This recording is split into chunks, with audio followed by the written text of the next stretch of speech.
The 5th District personnel initially responded to a radio assignment.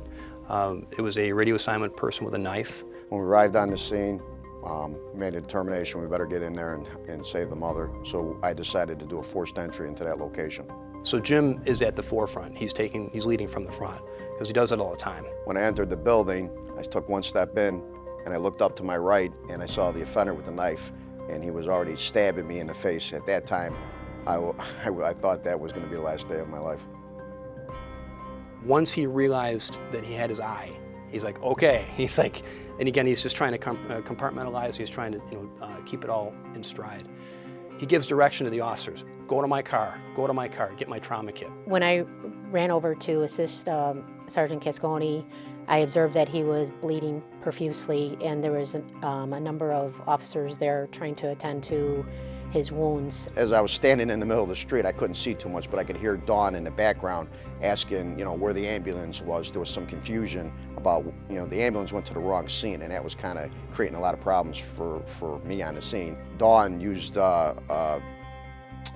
great decision-making skills by not waiting for the ambulance to show up, decided to put me in an unmarked unit and take me to the nearest hospital so they could take care of my wounds. For her, I thank her very much for that. Officers who had responded from the district, there is an action that still needs to be done. You still have a person who's inside who's still in jeopardy. You still have a guy who's inside with knives who has injured her.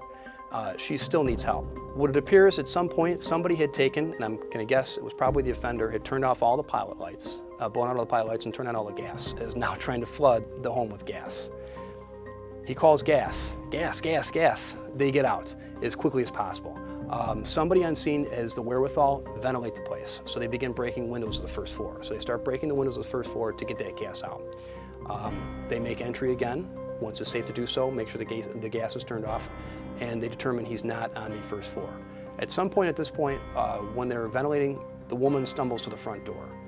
She snuck her way to the front door, and now she's out of the house. The officers who aren't seen again, now they have to go back in. Now this is a place that the sergeant has already been stabbed once going in the front door. Somebody has already taken and flooded the house with gas.